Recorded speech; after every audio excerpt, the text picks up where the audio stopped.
تعمیر وطن کے لیے اہل قیادت کا انتخاب۔ کسی بھی قوم کی کامیابی یا ناکامی میں اس کی قیادت کا کردار بہت اہم ہوتا ہے۔ تحریک پاکستان کے وقت رب کریم کے فضل سے بہترین قیادت دستیاب تھی تو مختصر عرصے میں پاکستان بن گیا، مگر قیام کے بعد قوم نے قیادت نااہلوں کے سپرد کر دی تو تقریباً 8 دہائیاں گزرنے کے باوجود ملک کا حال وہی ہے جو ہم اپنی آنکھوں سے دیکھ رہے ہیں۔ تحریک پاکستان کے سیاسی قائد محمد علی جناح رحمۃ اللہ علیہ تھے، جن کے اخلاص و محنت کا تذکرہ ہو چکا، ان کی صلاحیتوں کا اعتراف پوری دنیا کرتی ہے۔ نہایت قلیل وقت میں ہندوستانی مسلمانوں کی اکثریت آپ کی قیادت میں جمع ہو گئی۔ اس کا راز یہ تھا جب بڑے بڑے آستانوں کے سنی مشائخ اور نامور اداروں کے سنی علماء مسلم لیگ میں شامل ہوئے تو ان میں سے ہر ایک کے ساتھ لاکھوں افراد وابستہ تھے۔ چنانچہ علماء و مشائخ کے ساتھ ان کے مریدین اور عقیدت مندان بھی تحریک کا حصہ بن گئے، اور چند سالوں میں مسلم لیگ کو بر صغیر کے کروڑوں مسلمانوں کی حمایت حاصل ہو گئی۔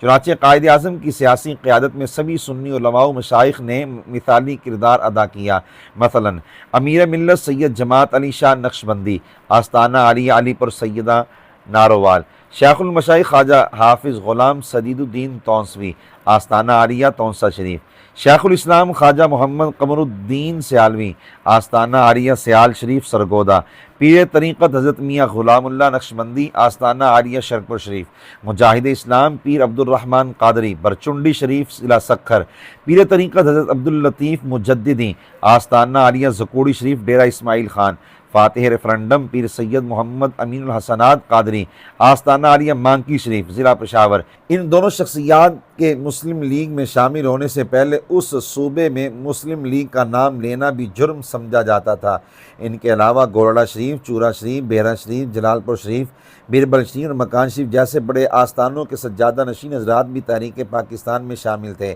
حد یہ کہ ان حضرات نے بھی مسلم لیگ کا ساتھ دیا جن کے ادارے یا آستانے پاکستان کا حصہ نہیں بننے تھے، جیسے شیخ المشائخ دیوان سید آل رسول علی خان چشتی اجمیری، خلیفہ اعلیٰ حضرت صدر الافاضل سید محمد نعیم الدین مراد آبادی، ناظم اعلیٰ آل انڈیا سنی کانفرنس، محدث اعظم ہند ابو المحمد سید محمد اشرفی کچھوچوی، صدر بنارس کانفرنس، اور مصور فطرت خواجہ حسن نظامی، درگاہ خواجہ نظام الدین محبوب الہی علیہم الرحمہ۔ اس وقت تحریک پاکستان کی حمایت کا مطلب تھا کہ ایک ہی وقت میں برطانوی حکومت کی مخالفت بھی مول لینی ہے اور ہندوؤں سے دشمنی بھی، یعنی تحریک پاکستان میں شامل ہونے والوں کو انعامات و تحائف نہیں ملتے تھے بلکہ جیلیں کاٹنا پڑتیں، مقدمے بھگتنا ہوتے، لڑائیاں لڑنا ہوتی اور جانوں کے نذرانے پیش کرنے ہوتے۔ چنانچہ مسلم لیگ کی سیاسی قیادت میں سنی علماء و مشائخ اور عوام نے اپنے تمام تر مفادات قربان کیے، اخلاص کے ساتھ پاکستان کے لیے کوشش کی